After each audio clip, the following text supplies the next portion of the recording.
Hello student, welcome in class. आज हम अपनी सीरीज़ कंटिन्यू कर रहे हैं भारत में गवर्नर जनरल और वायसराय का पार्ट 3। और ये लास्ट पार्ट रहेगा क्योंकि हमने 2 पार्ट में अभी कवर कर चुका है। ये लास्ट पार्ट जो है इसमें पूरा फुल कवर हो जाएगा आज। तो आज हम जो है हमने जो आगे के जो है ना वायसराय उनके बारे में डिस्कस करना है। बाकी जो 2 पार्ट अगर आपने नहीं देखा है तो आप डिस्क्रिप्शन बॉक्स में जाके देख सकते हैं, जिसमें मैंने डिटेल में बताया भी है कि कैसे वायसराय के बारे में, गवर्नर जनरल के बारे में और इनके बारे में ट्रिक्स कैसे याद रखना है इनको, ये भी मैंने बताया है। और अगर अभी तक आपने मेरा चैनल सब्सक्राइब नहीं किया है तो प्लीज़ सब्सक्राइब कर लीजिए, ठीक है।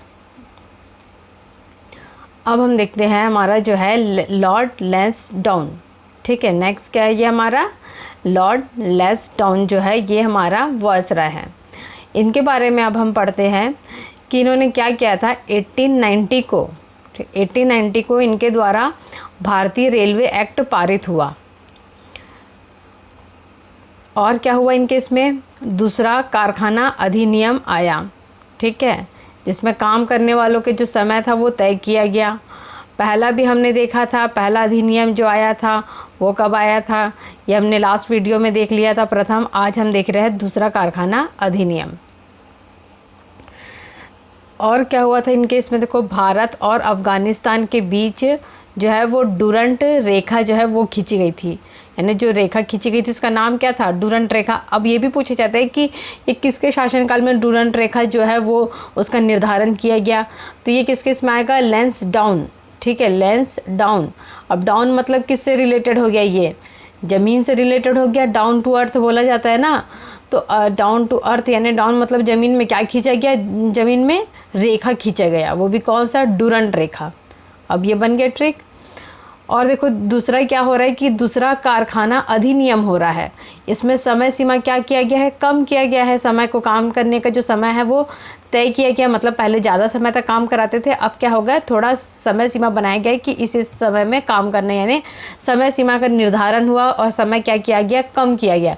तो क्या क्या हुआ, देखो लेस हुआ, टाइम क्या हुआ, लेस हुआ। तो देखो लेस डाउन, इससे भी हमारा ट्रिक बन रहा है कि दूसरा कारखाना अधिनियम कब आया था, तो किसके समय काल में आया, तो लेस डाउन के इसमें आया। और इनके इसमें क्या हुआ था कि एमएस मालाबारी, ठीक है, ये जो है ना एमएस मालाबारी, ये जो है ये फारसी थे, फारसी समाज सुधारक थे ये। इनके फलस्वरूप क्या हुआ, यानी प्रयासों के फलस्वरूप क्या हुआ कि एज ऑफ कंसर्ट, ये जो है ना ये बिल पारित हुआ। ये क्वेश्चन पूछा जाता है, 1 लाइनर क्वेश्चन में भी आते हैं ऐसे कि एज ऑफ कंसर्ट जो है वो कब पारित हुआ या किसके समय काल में हुआ था। तो ये भी कब हुआ था, लैंसडाउन के इसमें हुआ था। एज ऑफ कंसेंट जो है वो बिल पारित हुआ था। और किनके प्रयासों से हुआ था कि ये हुआ था एमएस मालाबारी के। तो ये हो गया लैंसडाउन का, हमने देख लिया। नेक्स्ट हमारा जो है वो है लॉर्ड कर्जन, ठीक है। लॉर्ड कर्जन जो है इसका शासनकाल कब तक से कब तक है, ये 1899 से है 1905 तक, ठीक है, 1905। अब ये तो हर कोई जानता है कि जो बंगाल विभाजन हुआ था वो कब हुआ था, 1905 में हुआ था। ये तो बहुत, यानी कि हम तो पढ़ते आ रहे हैं ना, छोटी क्लास से ही पढ़ते आ रहे हैं कि बंगाल विभाजन कब हुआ था, तो 1905 में हुआ था। और उस समय कौन था गवर्नर जनरल, तो सॉरी वायसराय जो था वो कौन था, लॉर्ड कर्जन था, ठीक है। लॉर्ड कर्जन जो था ये उस समय क्या था, वायसराय था ये। तो इसी के समय में बंगाल विभाजन हुआ। और इसके समय काल में क्या क्या हुआ वो हम देखते हैं। आयोगों का काल कहा जाता है, इसके काल को क्या कहा गया है, आयोगों काल। अब जो देखते हैं हम कौन कौन से आयोग इसने बनाए थे, ठीक है। जैसे इसने शिक्षा के लिए बनाया, सिंचाई के लिए बनाया, अकाल के लिए, ठीक है, ये सब इसने क्या बनाया है, ये आयोग बनाया है। इसके बारे में अभी हम पढ़ते, लेकिन हम पहले देख लेते हैं ये इसकी एक नीति जो थी, रणनीति, वो क्या थी, फूट डालो और राज करो की नीति, ठीक है। फूट डालो राज करो की नीति जो है वो लॉर्ड कर्जन के समय पे ही अपनाई गई थी। बंगाल विभाजन तो हमने याद रखा ही है कि 1905 में हुआ था और उस समय कौन था, लॉर्ड कर्जन था। अब कर्जन को हम कैसे याद रखेंगे, ये तो बहुत सारे कार्य किया है तो ये तो हम भूल जाएंगे। तो कर्जन को हम क्या बनाते हैं, दुर्जन बना देते हैं। क्या बना दिए, दुर्जन मतलब दुष्ट होते हैं ना, जो दुर्जन टाइप के प्राणी बोलते हैं, तो दुष्ट हो गया। तो इसने क्या क्या किया, दुष्ट ने देखो बंगाल विभाजन कर दिया। अब बंगाल विभाजन किया तो अब विभाजन हो गया, तो उस समय क्या करेंगे कि लोगों को अब एक जगह से दूसरे जगह जाने के लिए क्या होगा, दिक्कत होगी, विभाजन हो गया, तो इसलिए क्या करेंगे, सर्वाधिक रेलवे लाइन का निर्माण किया जाएगा। ठीक है, विभाजन हो गया तो क्या होगा, सर्वाधिक रेलवे लाइन का वो हो गया निर्माण। और क्या हुआ, विभाजन हुआ तो कोलकाता में विक्टोरिया मेमोरियल हॉल का निर्माण हुआ। अब जैसे बाहर से जो लोग आए हैं, ये जो रुके हुए थे, विभाजन हो गया तो वो वहीं रुके हुए हैं, उनका घर बार भी विभाजित हो गया, तो उनको कहाँ पे रुकाया गया है, ये हम ट्रिक बना लेते, कहाँ रुकाया गया, उनको एक मेमोरियल हॉल में रुकाया गया है। ठीक है, विक्टोरिया मेमोरियल हॉल, तो इसलिए क्या हुआ, इससे ट्रिक बन गया कि कोलकाता में विक्टोरिया मेमोरियल हॉल का निर्माण हुआ है। और इसमें देखो, अब ये आयोगों का काल तो कहा गया है इसका, दुर्जन ने क्या किया है, बहुत सारे आयोग ले आया दुर्जन ने। तो पहला है सिंचाई आयोग। अब सिंचाई आयोग किसकी अध्यक्षता में हुआ था, तो ये हुआ था सर मानफिक की अध्यक्षता में। अब देखो, जहाँ जहाँ सिंचाई होगी तो सिंचाई होने से क्या होगा, अच्छी फसल होगी, तो सबका क्या होगा, मान बढ़ाई होगी, तो इसी से हम क्या याद कर लेंगे, मानफिक की अध्यक्षता में क्या लागू किया गया, सिंचाई आयोग। इसका साल कौन सा है, देखो 1901 में हुआ था ये।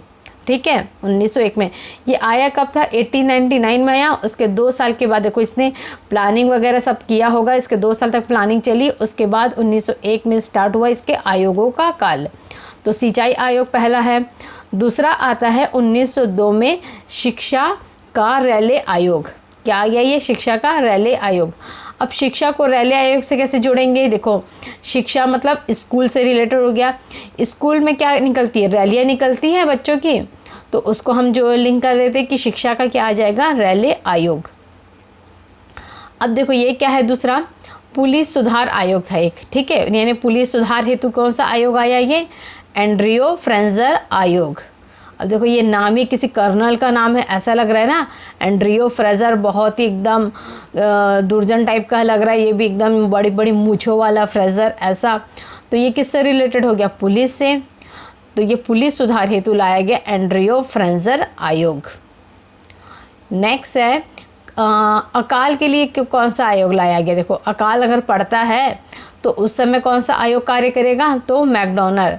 अब अकाल मतलब किससे जुड़ा हुआ है, जब अकाल पड़ता है तो लोगों को में किस चीज़ की दिक्कत हो जाती है, भूख की, भूखमरी आ जाती है, अकाल आता है तो भूख नहीं रहते, पैसे नहीं रहते, तो भूख से रिलेटेड हो जाएगा हमारा मैकडॉनल्ड। तो उस समय क्या मिलेगा, बर्गर मिलेगा, भूखे हो तो क्या खाओ, बर्गर खाओ, तो इससे लिंक बन गया हमारा।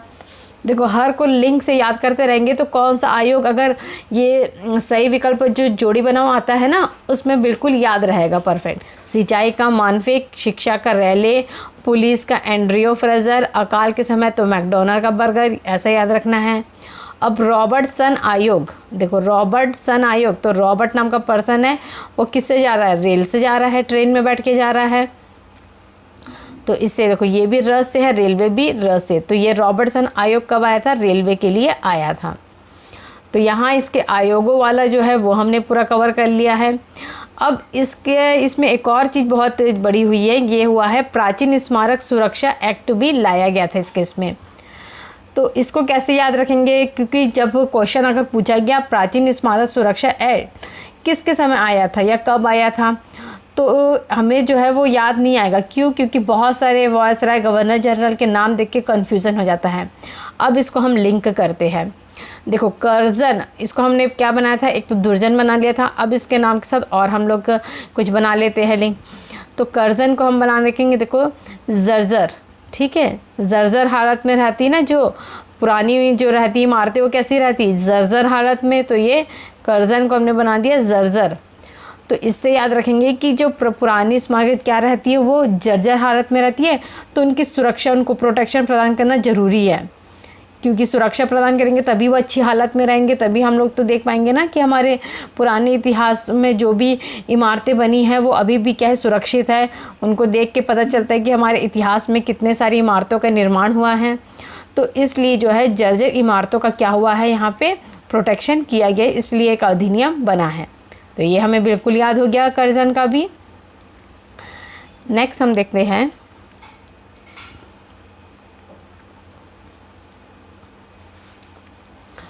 लॉर्ड मिंटो द्वितीय। ठीक है, हमारा नेक्स्ट क्या है, वो आंसर है लॉर्ड मिंटो द्वितीय। फर्स्ट मिंटो आया जो था, प्रथम मिंटो जो था वो हमने लास्ट क्लास में देखा था। उसके समय में क्या हुआ था, अमृतसर की संधि हुई थी, वो देखा था। अब इस केस में देखते हैं कि क्या हुआ है। इस केस में हुआ है ढाका के नवाब और आगा खान के द्वारा क्या हुआ है, मुस्लिम लीग की गठन हुआ है। मुस्लिम लीग का क्या हुआ है, गठन हुआ है। अब ये कब से कब तक था, 1905 से लेके 1910 में। अच्छा, ये एक हमने पढ़ा ही है कि 1909 में क्या आता है, पार्लियामेंट जो आता है, एक अधिनियम आता है, सुधार अधिनियम 1909 में। तो उससे हमें ये देखो, ये याद रखना है कि मिंटो का कार्यकाल कब तक था, ये 1910 तक रहा है, यानी 5 साल मिंटो जो है वो रहा है। अब इस केस में क्या क्या हुआ है, देखो 1905 से लेके 1910 की जो घटनाएं हैं वो हम देखते हैं। जब हम स्वतंत्रता आंदोलन के बारे में जब पढ़ेंगे, उसमें भी ये सब रिकेप होगा। देखो ये जो है मुस्लिम लीग, ये सूरत अधिवेशन, ये सब चीज़ें हैं जो है वो हम फिर से पढ़ेंगे। लेकिन ये सब जब हुआ है, ये सब घटनाएं जब भी हुई है, उस समय वायसराय कौन था, तो ये भी याद रखना जरूरी है। तो मिंटो द्वितीय किस में कब से कब तक था, ये 1905 से लेकर 1910 था। और इस समय मुस्लिम लीग की स्थापना हुई थी। ठीक है, मुस्लिम लीग की स्थापना हुई और फिर लोगों में क्या बांटा गया, मिंटो फ्रेश बांटा गया। ठीक है, मिंटो फ्रेश हो जाओ, अब मुस्लिम लीग की स्थापना हो गई है। और क्या हुआ, देखो सूरत अधिवेशन हुआ है। सूरत अधिवेशन कब हुआ था, 1907 में हुआ था। तो ये कांग्रेस का सूरत अधिवेशन भी बहुत मेन है। मार्ले मिंटो सुधार अधिनियम भी लागू किया गया, क्योंकि मिंटो क्या था, वायसराय था, और मार्ले कौन था, सचिव था। कंपनी सचिव की भी नियुक्ति होती थी। तो उन्हीं दोनों के नाम को मिला के ही बनाया गया था एक अधिनियम, मार्ले मिंटो सुधार अधिनियम। अब इसमें क्या हुआ था कि खुदीराम बोस को फांसी दी गई थी। अब उससे पूछा गया कि फांसी से पहले तुम्हारी आखिरी इच्छा क्या है, तो वो क्या बोला उसने कि मेरे को मिंटो फ्रेश खाना है। लिंक करना है ना हमें, तो हम क्या एक लिंक बना लिए। देखो जब भी यानी खुदीराम बोस को फांसी दी गई, कब यानी किसके समय काल में, तो हमें याद आ जाएगा कि मिंटो द्वितीय के समय में, क्योंकि खुदीराम बोस को फांसी देने से पहले क्या खिलाया गया था, मिंटो फ्रेश। इनके समय काल में और क्या हुआ था कि अंग्रेजों ने बांटो और राज करो की नीति जो है वो औपचारिक तौर से अपना ली थी। अब पहले जो था वो कर्जन ने क्या लाया, फूट डालो शासन करो। अब इसके समय काल में आते तक क्या हो गया, ये अपना लिया गया इस नीति को। ठीक, तो ये हो गया हमारा मिंटो द्वितीय। नेक्स्ट हमारा है ये वायसराय लॉर्ड हॉर्डिंग द्वितीय। अब एक हॉर्डिंग फर्स्ट भी आया था, अब ये हॉर्डिंग कौन आ रहा है, द्वितीय आ रहा है। अब हॉर्डिंग द्वितीय के इसमें क्या हो रहा है, देखो 1911 में क्या हो रहा है कि जॉर्ज परचम के आगमन पर दिल्ली दरबार सजा था। पहली बार दिल्ली दरबार कब सजा था, मैंने बताया था 7/7 को। देखो 7/7 में सजा था। और जस्ट इसको अगर ऐसा कर लेंगे हम, तो ये क्या हो गया 1/1 यानी 11 में दूसरा दिल्ली दरबार, 7/7 में पहला। जब रानी विक्टोरिया आई थी, उनको केसरी हिंद की उपाधि दी गई थी। ये मैंने अपने क्या बोलते हैं लास्ट वीडियो में आप सबको बता दिया, अच्छे से हमने याद भी कर लिया था। अब इसमें क्या हो रहा है कि 1911 में जो है वो दूसरा दिल्ली दरबार सज रहा है। क्यों दरबार सज रहा है, क्योंकि जॉर्ज पंचम जो है उनका आगमन हो रहा है। ठीक है, ये जो ब्रिटिश राजकुमार जो रहता है जॉर्ज पंचम, उनका आगमन हो रहा है। और क्या होता है, अच्छा इन्हीं के आगमन के समय जो बॉम्बे में एक गेटवे ऑफ इंडिया बना हुआ है। ठीक है, लोगों को बहुत कन्फ्यूज़न होता है कि गेटवे ऑफ इंडिया दिल्ली में है कि बॉम्बे में है। ठीक, लेकिन दिल्ली वाला जो है वो इंडिया गेट है। इंडिया गेट कहाँ है, दिल्ली में, और गेटवे ऑफ इंडिया जो है वो मुंबई में। क्योंकि ये कौन से रास्ते से आए थे, ये समुद्र के रास्ते से आए थे, तो उनके स्वागत के लिए ही मुंबई में गेटवे ऑफ इंडिया बनाया गया था।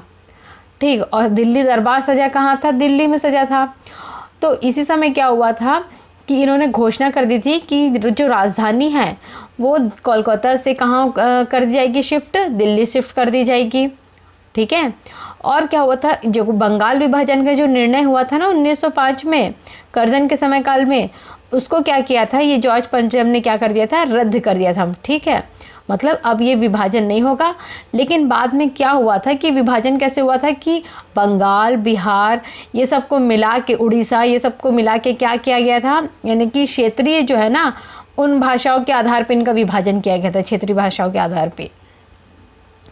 तो ये सब हम जो है ना आगे जब स्वतंत्रता के बारे में पढ़ेंगे, आंदोलन के बारे में पढ़ेंगे, उसमें और डिटेल में देखेंगे।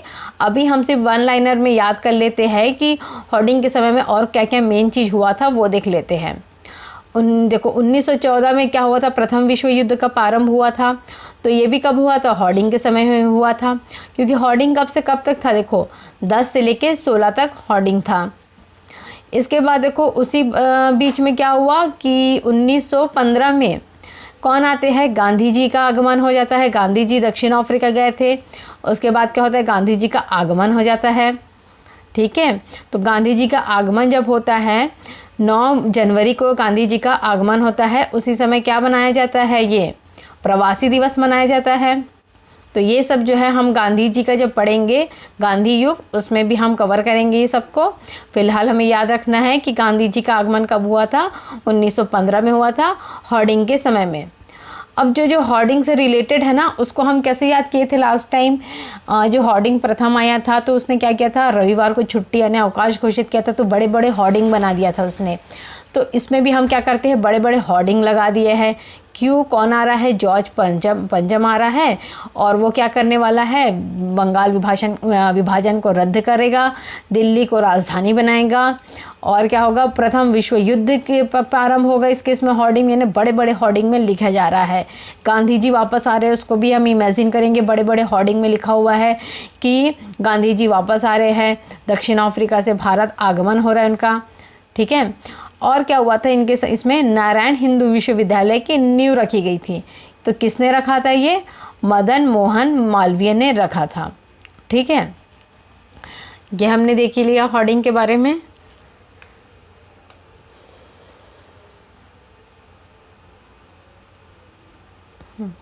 अब नेक्स्ट वायसराय है लॉर्ड चेम्सफोर्ड। ठीक है, इसका समय काल है 1916 से लेके 1921, 5 साल तक था इनका समय काल। इनके इसमें क्या हुआ था, अब जो 1916 से लेके 21 के बीच में जो भी घटनाएं हुई थी हमारे आज़ादी के लिए, वो सब जो है वो इनके समय काल में आएगा। जैसे हम देखेंगे कि 1916 में क्या हुआ था, होम रूल लीग आंदोलन हुआ था। तो होम रूल लीग आंदोलन जो था वो भी चेम्सफोर्ड के समय में हुआ था। तो और इसकी शुरुआत किसने किया था, तो तिलक और एनी बेसेंट ने जो है वो होम रूल लीग की स्थापना यानी शुरुआत किए थे, आंदोलन की शुरुआत हो गई। उसके बाद जो हुआ था लखनऊ पैक्ट भी हुआ था, 1916 का लखनऊ पैक्ट हुआ था। इसमें क्या हुआ था कि भारतीय राष्ट्रीय कांग्रेस जो है उनके और मुस्लिम लीग के बीच क्या हो गया था, समझौता हो गया था। तो इसलिए इसको क्या कहा गया था, लखनऊ पैक्ट कहा गया था।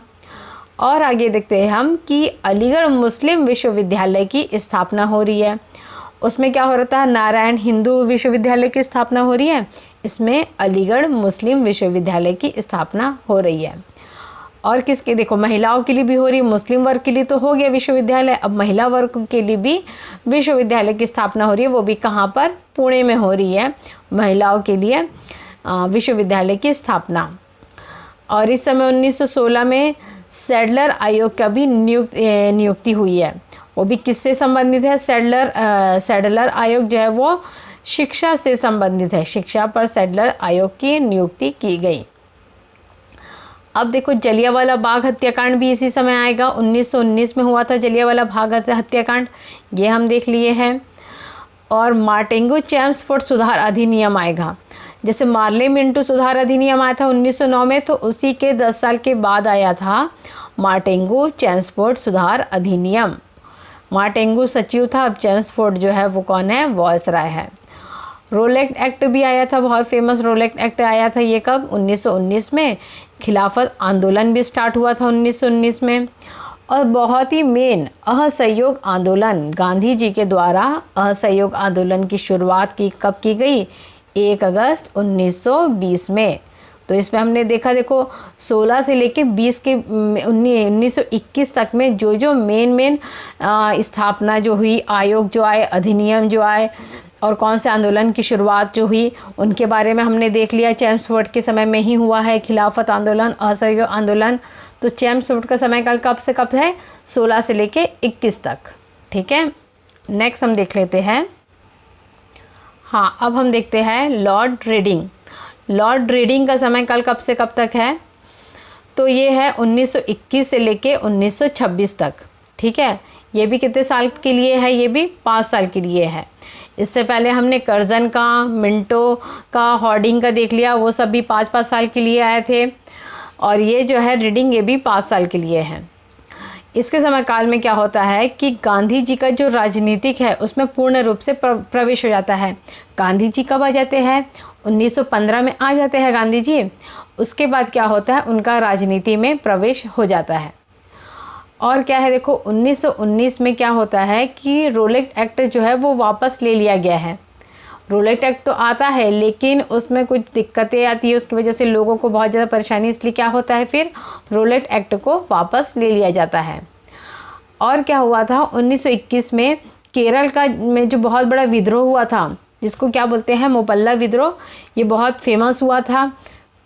हमने विद्रोह वाले सेक्शन में देख लिया था कि केरल में 1921 में क्या हुआ था, मोपल्ला विद्रोह हुआ था।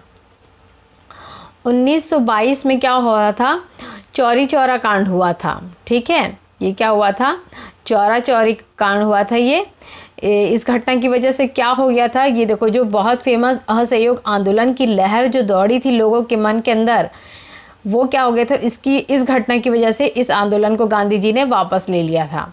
चौरी चौरा की घटना, ये सब घटना के बारे में हम डिटेल में आगे में पढ़ेंगे। अभी सिर्फ हम एक रीडिंग कर रहे हैं, ठीक है। रीडिंग के शासनकाल में क्या कर रहे हैं, हम रीडिंग कर रहे हैं। और क्या हुआ था देखो, काकोरी कांड भी कब हुआ था, इन्हीं के समय हुआ था, 1925 में। अच्छा, रीडिंग के बारे में एक इन्फॉर्मेशन ये है कि ये जो पहला ऐसा वायसराय जो क्या था, यहूदी था। क्या था ये, यहूदी था रीडिंग। इससे भी यानी क्वेश्चन पूछा जाता है कि फर्स्ट यानी कि ऐसा कौन वायसराय था जो यहूदी था, तो लॉर्ड रीडिंग जो था वो कैसा वायसराय था, यहूदी वायसराय था। और क्या हुआ था 1925 में कि स्वराज पार्टी का गठन भी इसी समय हुआ था। काकोरी कांड हो गया था, भगत सिंह, चंद्रशेखर आज़ाद के द्वारा हुआ था। फिर स्वराज पार्टी की स्थापना की गई थी चित्तरंजन दास के द्वारा। ये सब बहुत अच्छे डिटेल में देखेंगे तो आपको बिल्कुल ईजीली याद हो जाएगा। तो 1925 तक की घटना हमने देख लिया लॉर्ड रीडिंग के समय में। इसके बाद आते हैं लॉर्ड इरविन। लॉर्ड इरविन जो है उनका समय काल बताया जा रहा है कि 1926 से लेकर 1931 है। फिर इनका ये 5 साल का है, 1926 से लेकर 1931। इनके इसमें क्या हुआ था कि सविनय अवज्ञा आंदोलन की शुरुआत हुई थी। सविनय अवज्ञा आंदोलन स्टार्ट हो गया 1930 के आसपास हुआ था ये। अब इसको कैसे याद रखना है, देखो, इरविन, ठीक है, इरविन ये आ गया, और सविनय, इसमें भी विन आ रहा है ना विन, तो ये बहुत इजीली याद हो जाएगा। सविनय अवज्ञा आंदोलन किसके इसमें हुआ था, तो लॉर्ड इरविन के समय काल में हुआ था। दांडी यात्रा भी इसी समय स्टार्ट हुआ था 1930 में। देखो, दांडी यात्रा जो है वो नमक कानून तोड़ा गया था, इससे नमक बनाया गया था गांधी जी के द्वारा। और फिर क्या था यहाँ, और 1930 में हुआ था प्रथम गोलमेज सम्मेलन भी हुआ था। प्रथम गोलमेज सम्मेलन जो हुआ था वो 1930 में हुआ था, लेकिन इस समय गांधी जी है वो नहीं गए थे गोलमेज सम्मेलन में, ठीक है। 3 गोलमेज सम्मेलन हुए थे, प्रथम, द्वितीय, तृतीय। तो ये याद रखना है, गांधी जी कौन से इसमें गए थे, द्वितीय वाले में गए थे गांधी जी, ठीक है। द्वितीय जो हुआ था उसमें गांधी जी ने पार्टिसिपेट किया था, लेकिन फर्स्ट और लास्ट में नहीं गए थे गांधी जी। ओके, चलिए अब हम नेक्स्ट देखते हैं। नेक्स्ट हमारा है लॉर्ड विलिंगटन, ठीक है। क्या नाम है इनका, लॉर्ड विलिंगटन। इनका समय काल है 31 से लेके 36। देखो, बहुत इजी हो रहा है हमारे, हमको सिर्फ 5-5 साल के गैप में याद रखना है विलिंगटन, ठीक है। अब इनके समय काल में क्या हुआ था कि दूसरा गोलमेज सम्मेलन, दूसरा भी हुआ था, तीसरा भी हुआ था। तीनों गोलमेज सम्मेलन जो है वो एक के बाद एक हुए थे। 30 में हुआ था, 31 में हुआ था, फिर 32 में हुआ था। तो दूसरे गोलमेज सम्मेलन में क्या हुआ था, गांधी जी ने भाग लिया था, लेकिन ये सम्मेलन क्या हो गया था, असफल हो गया था। गांधी जी ने तो भाग लिया था, लेकिन कुछ ऐसी बातें जो थी जो गांधी जी को पसंद नहीं आई, गांधी जी ने बीच में ही गोलमेज सम्मेलन छोड़ के चले गए, ठीक है, ऐसा है। तो इसके बारे में हम आगे सब डिस्कस करेंगे। अभी हम बस देखना है हमें कि गोलमेज सम्मेलन जो हुआ था दूसरा और तीसरा कब हुआ था, विलिंगटन के समय हुआ था। तो ये भी क्वेश्चन पूछा जाता है कि दूसरे गोलमेज सम्मेलन के समय, यानी जिसमें गांधी जी ने पार्टिसिपेट किया था, उस समय वायसराय कौन था, तो उसको कैसे याद रखेंगे। ये देखो, वेलिंगटन, वेलिंगटन, इसको हम देखो ऐसा बना देते हैं, ये क्या बन गया, मटन बन गया। वेलिंगटन क्या बन गया, मटन। इसके लास्ट के 3 वर्ड ले लेंगे तो क्या बन जाएगा, ये मटन। तो अब जब गांधी जी गोलमेज सम्मेलन में गए तो उनको वहाँ पे क्या दिए खाने के लिए, मटन दिया गया। तो गांधी जी ने बिल्कुल रिफ्यूज़ कर दिया, नहीं नहीं हम बिल्कुल नहीं खाते हैं, और वहाँ से उठ के वो चले गए। और सम्मेलन क्या हुआ, बीच में ही यानी कि सम्मेलन हुआ ही नहीं, हो ही नहीं पाया, गांधी जी नाराज़ होकर चले गए।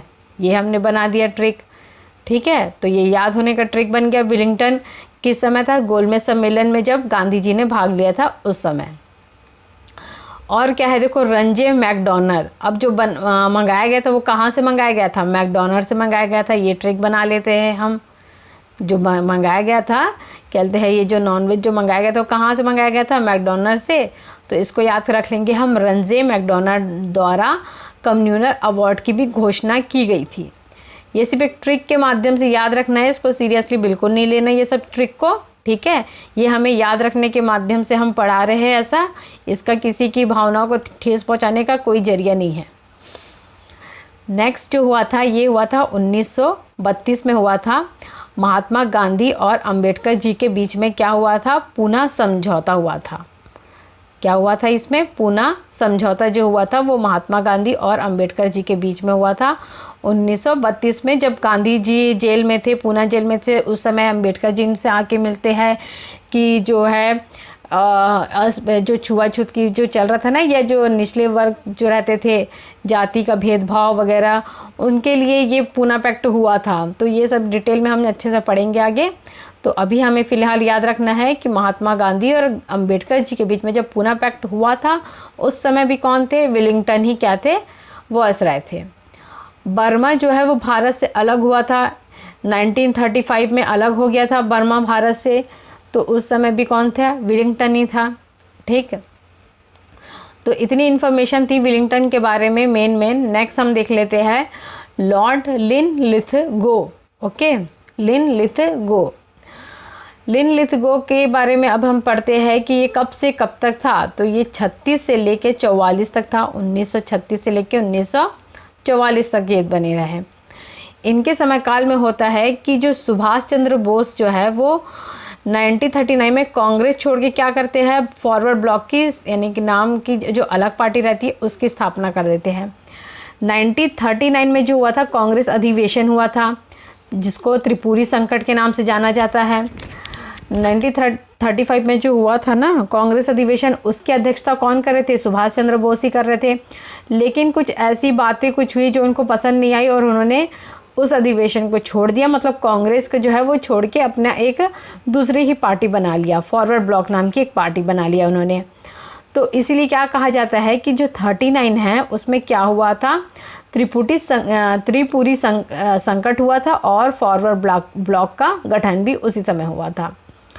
एक और मेन घटना हुई थी 1940 में। 1940 में क्या हुआ था कि पहली बार जो मुस्लिम लीग जो बन गया था ना, मुस्लिम लीग बन गया, मिंटो फ्रेश के इसमें बना था, सब लोग ने मुस्लिम लीग की स्थापना की और मिंटो फ्रेश खाए थे। तो मुस्लिम लीग की स्थापना हो गई। अब क्या करने लगे, जो मुस्लिम दल जो था या मुस्लिम समुदाय वाले क्या बोल रहे थे कि हमें एक अलग ही राष्ट्र चाहिए, एक अलग राष्ट्र की मांग हुई और उसका नाम क्या था, पाकिस्तान। तो देखो पाकिस्तान की मांग कब हुई ये भी पूछा जाता है। तो ये हुआ था 1940 में पाकिस्तान की मांग हुई थी और उस समय कौन थे, लिनलिथगो, ठीक। अच्छा, गो कैसे याद रख लेंगे, देखो यानी छोड़ के चले गए, यानी गो यानी जाओ, जाओ हो जाता है, गो मतलब जाना, छोड़ के चले जाना। यानी सुभाष चंद्र बोस क्या हुए, छोड़ के चले गए पहली, यानी कांग्रेस को छोड़ के दूसरे इसमें गो हो गए। मुस्लिम लीग भी क्या कर रहे, इंडिया को छोड़ के हम दूसरे देश में शिफ्ट होंगे, यानी गो, ये भी गो यानी जाना चाहते हैं और ये भी चले गए सुभाष चंद्र बोस भी। तो इससे याद रखना है लिनलिथगो। क्रिप्स मिशन भी क्या होता है, भारत आता है 1942 को क्रिप्स मिशन भारत आता है और उसी समय क्या होता है 42 में ही भारत छोड़ो आंदोलन। अब किसको भारत छोड़ने बोल रहे हैं, ऑब्वियसली ब्रिटिश को बोल रहे हैं, मतलब तुम भी यहाँ से क्या हो जाओ, गो, ठीक है। तो हर गो वाला जो हो रहा है वो किस किस में हो रहा है, लिनलिथगो केस में, उसके नाम से ही पता चल रहा है कि सब लोग छोड़ के ही जा रहे हैं। पहले सुभाष चंद्र बोस छोड़ के जा रहे हैं कांग्रेस को, फिर मुस्लिम लीग जो है वो इंडिया को छोड़ के पाकिस्तान में जाने, मुस्लिम दल जो है ना वो पाकिस्तान में जाने के लिए मांग कर रहे हैं। फिर बाकी भारतीय जो है वो कहते हैं, अंग्रेजों को बोल रहे हैं भारत छोड़ो यानी गो, ठीक। और ये हमने देखा आज़ाद हिंद फौज का भी गठन हुआ था इसी समय काल में, लिनलिथगो के समय काल में ही आज़ाद हिंद फौज का गठन हुआ था। नेक्स्ट हम देख लेते हैं अब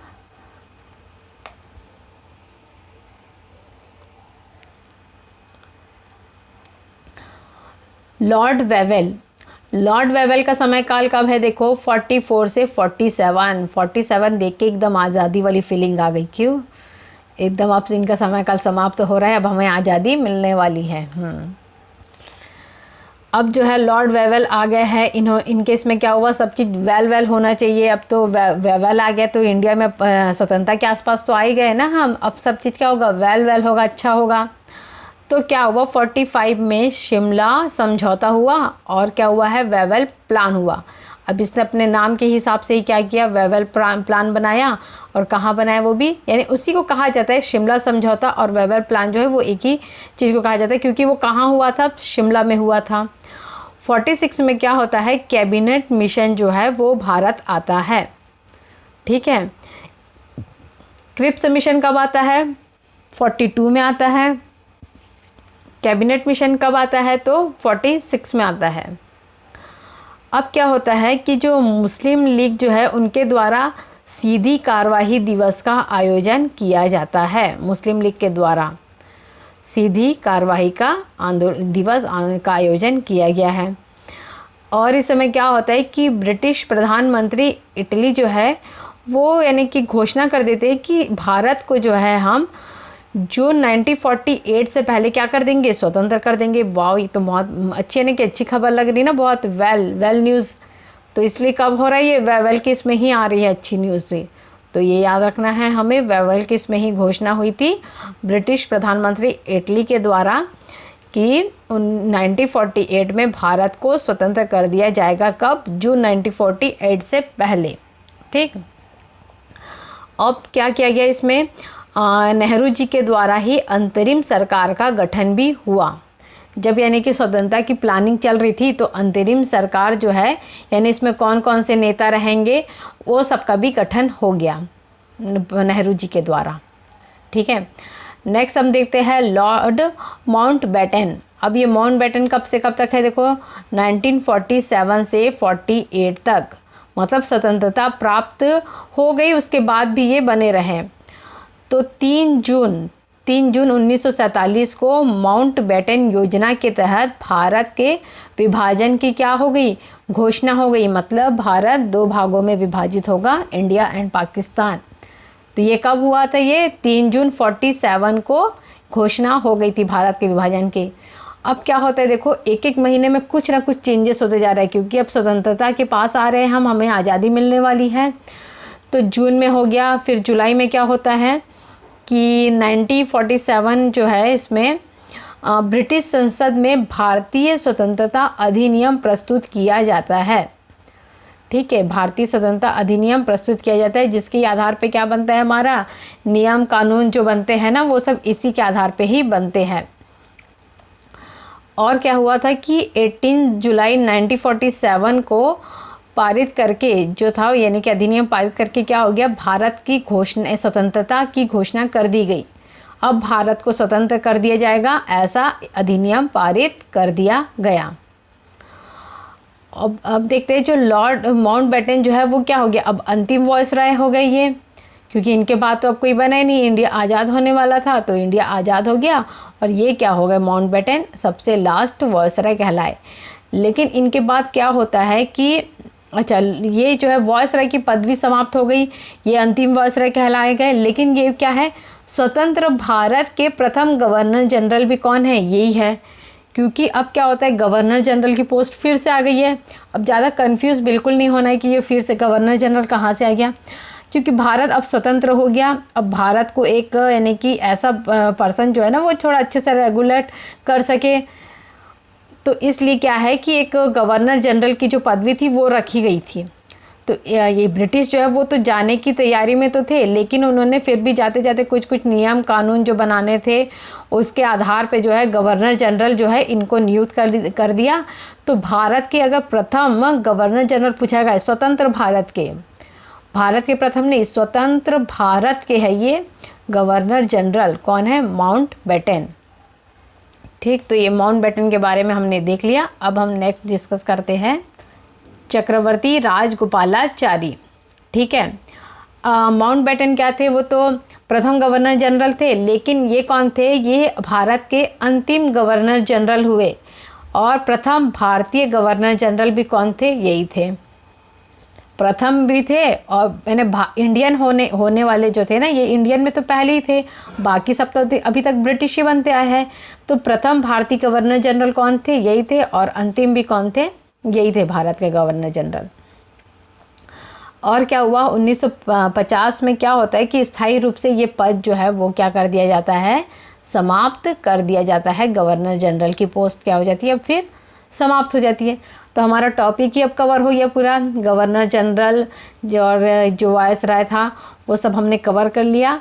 ये थोड़ा आपको यानी कि लंबा लगा होगा, 3 वीडियो बने हैं, लेकिन हमने डिटेल में इसका डिस्क्रिप्शन जो है ना डिटेल में पढ़ा है, तो ये हमें जल्दी याद होने में बहुत ज़्यादा ही अच्छा रहता है। ये बहुत इजी लगा होगा क्योंकि हमने बहुत अच्छे से डिस्कस करके पढ़ा है। और कोई भी टॉपिक अगर आपको डाउट लगता है या कुछ टफ लगता है तो आप कमेंट्स बॉक्स में बिल्कुल हमें बताइए, सजेशन दीजिए।